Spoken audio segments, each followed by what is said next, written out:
Hi my friends, welcome back to the channel, and if you're new, welcome. My name is Meg, this is Moon Magic Spirit, and today we're talking all about Litha.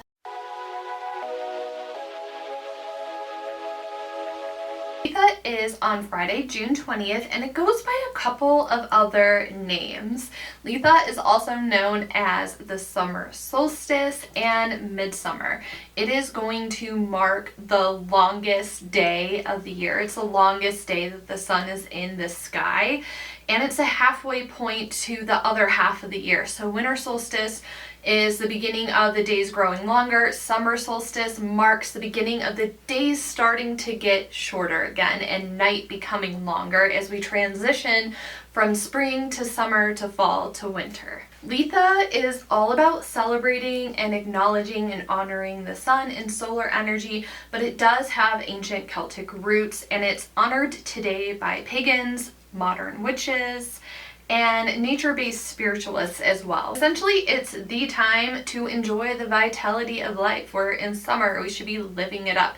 It's a moment to also honor the light that lives inside of us and all of the outward growth that we've projected since the beginning of spring, since we've planted seeds, all the things that we have been nurturing since the start of the year. I consider the spring equinox more so the start of the year than January, so all those things that you've been nurturing since mid-March. As always, these solstices and equinoxes are a good point for us to do check-ins and be like, how far have I come the last couple of months?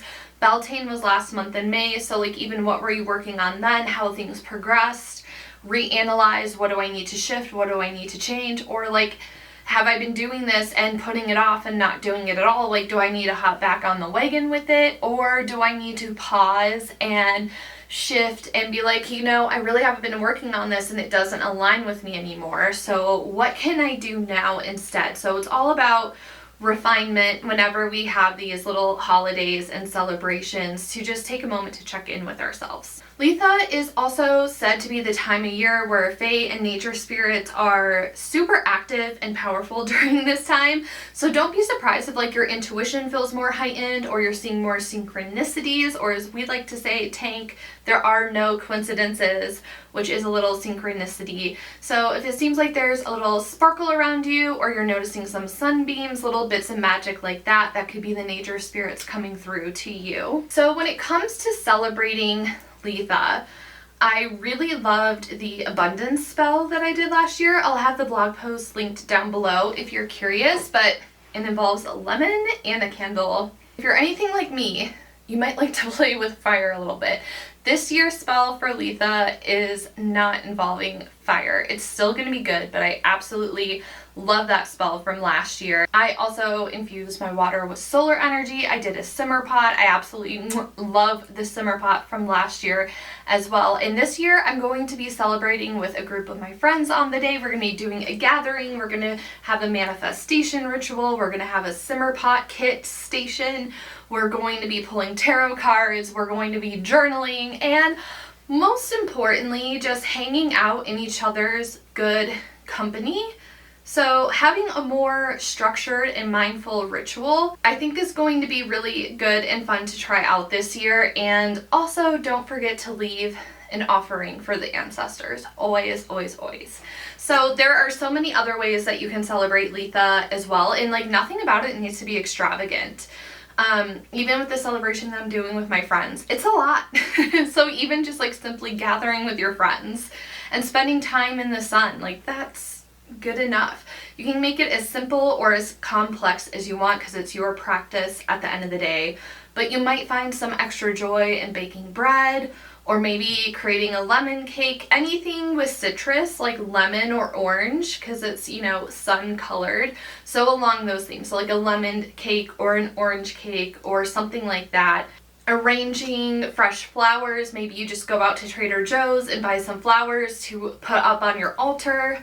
Maybe you want to, if you're extra crafty, you can do flower crowns. Those are always a big hit. Or just like creating garland. You don't even have to use flowers for that. You can just use herbs and other things that you find that represent summer to you and that feel good to you. To break it down even simpler, like I said, just spending time outdoors in nature, watching the sunrise, having a picnic during the day, having grilling out and hanging out with friends in the evening, watching the sunset, hanging outside at twilight. I know where I live it's super hot, so nighttime hangs are definitely more preferable this time of year for sure. So adjust to whatever atmosphere that you are living in. And by spending this time outside, it's just like a way to sync your body with the sun and like the cycle of the sun, where it is, the position in the sky, and just be present with the sensation, with the vibes of summer.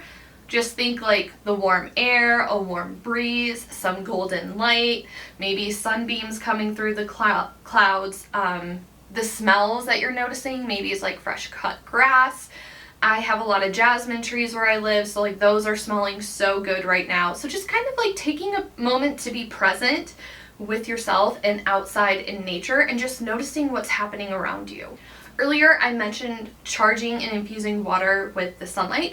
You can also do this if you're a tea drinker, if you're a coffee drinker, and essentially what you want to do is just pour whatever into a container, into a glass, however much, however little you want, and just let it sit out in the sunlight for a few hours. Now if your container doesn't have lid or is like simply a glass of water or of tea and you don't want bugs in it, you can just set it in your windowsill wherever the sun is facing. It could be indoors or outdoors that you're infusing it with the solar energy. You can also charge your crystals in the sun, but do a quick Google search and make sure that they are sun safe.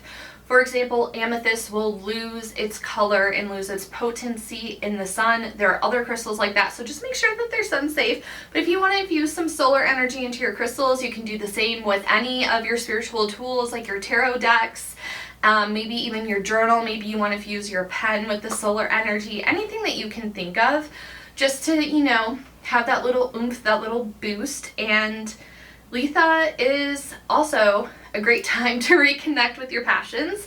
I feel like I say this in every topic, every holiday that's on the wheel of the year. I'm like, ignite your passions. It's always a good time for that.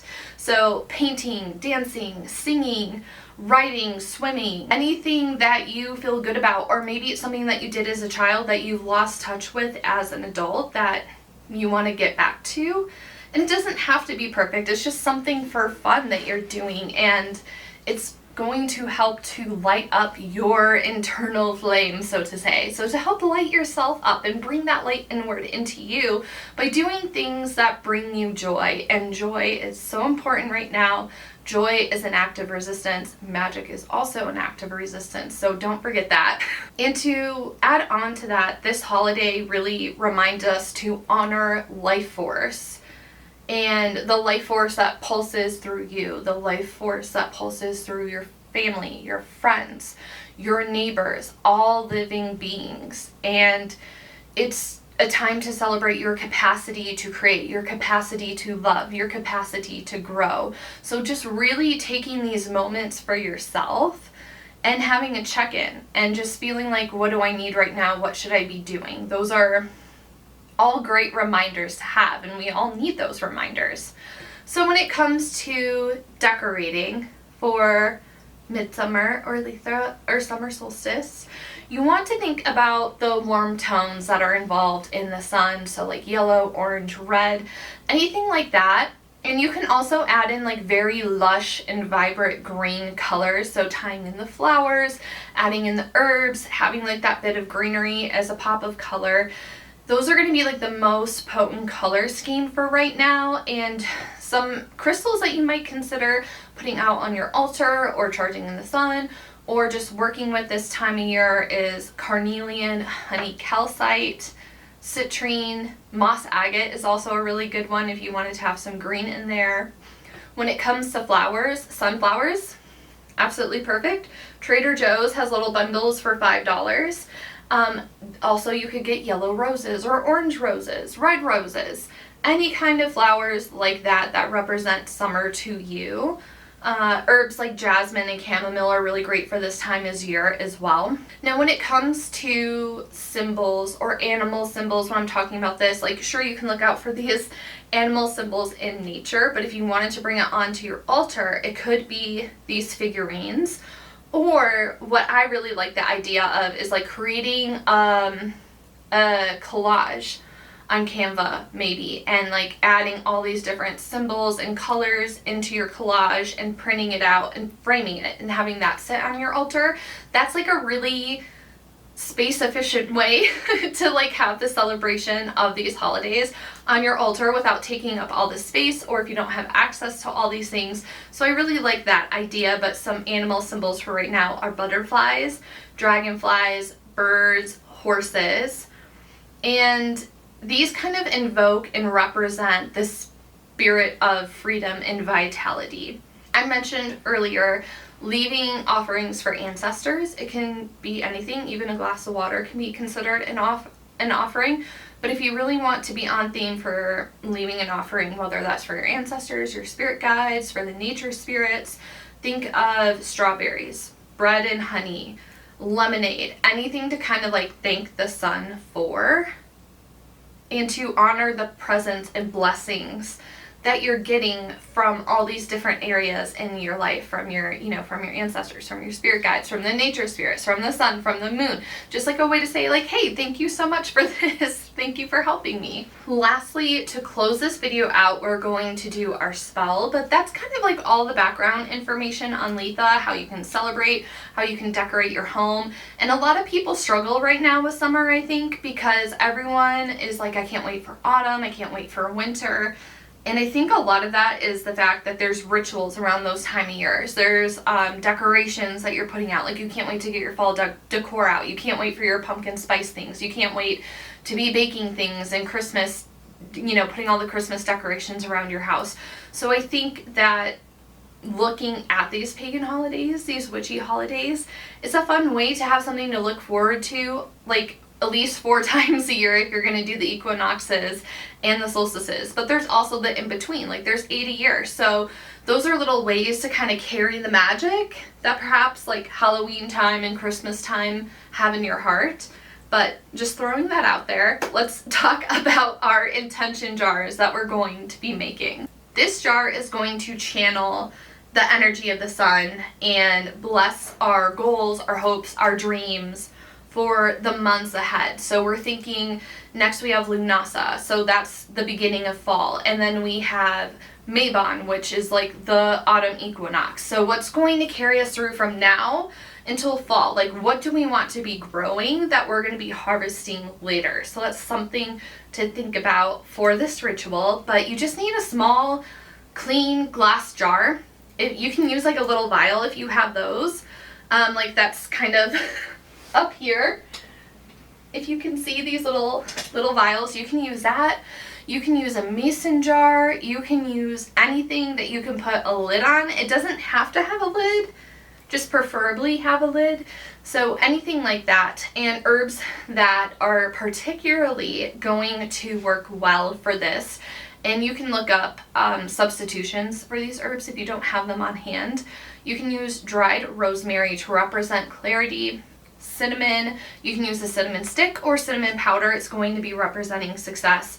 And lastly, I have marigold, or you can use, if you have a larger jar, like a mason jar, if you have dried citrus, like a lemon or an orange, or you can use marigold if you're putting it in something smaller to represent joy. So that's really any kind of yellow or orange colored herb or representation to represent the joy, to represent the sun, is what you're going to need. We're also going to need a small bit of paper, like a tiny little scrap, something that you're going to write a sentence on, and a bonus option to really tie in the vitality and the representation of the sun. If you have yellow ribbon, yellow thread, yellow string, anything like that, you can use regular twine if you want to jazz it up, and if you don't have that, don't worry about it. So what we're going to do is write either an intention, so something that we want to bring into reality, like a manifestation, an intention, a goal that we want to work on, or you can also use an affirmation like, I embrace abundance and step boldly into my purpose. that's kind of a mix of an intention and also an affirmation. So whatever is speaking to you, take like 30 seconds to jot something down, and you're going to you can either fold or roll, which is choice, whatever you're feeling, to place inside of the jar along with the herbs. So when you're putting this together, you want to think about the intention. So when you're adding the cinnamon, you want to think about the success of this. When you're adding the rosemary, this is bringing me clarity. When you're adding the orange peel or the marigold, like this is going to bring joy. When you add your petition into the jar, like this is what's going to happen. That's kind of like what you're thinking about as you're putting your jar together. Once you have that done, you're just going to seal the jar, and you could tie the ribbon if you have it on the outside for some extra prettiness and extra little spark. And what you want to do is leave the jar in the sunlight on the day of the summer solstice. And again, I am not a big stickler on exact dates. So if you're seeing this video like a week later or maybe 2 weeks later, you can still work with the energy of summer solstice. It doesn't have to be on the exact day. So, be kind to yourself. If you miss it, you can still do this and participate in it, but leave it in the sunlight to charge it with the solar energy. And what you want to do is either keep the jar on your altar, you could keep it on your workplace, you could keep it on your nightstand, just to have that reminder of your goal and what you're working towards and how the light is going to be guiding you towards that goal, hence leaving it in the sunlight. But if you feel like you need to reinvigorate your spell, or you feel like the potency is worn off or it needs a refresher, this is like where the sealed jar comes into play, because you can just give it a shake and think about your goal, think about your intention, what you want with it. Give it a little shake, and then you can either recharge it in the sunlight or you can set it back wherever you were keeping it. Let me know what your thoughts on that are. Let me also know in the comments below, how are you going to be celebrating Litha this summer? What traditions do you like to carry out, or what traditions do you want to start? How do you hope to celebrate? Let me know in the comments. Thank you so much for your time and energy. I'm also going to be announcing something really, really big in the next video, so be sure you're subscribed so you don't miss it. You can also get like little sneak peeks and updates on my Instagram, which is also Moon Magic Spirit. But yes, thank you so much for your time and energy in this video. Happy summer solstice, and I'll see you in the next one. Bye, everyone.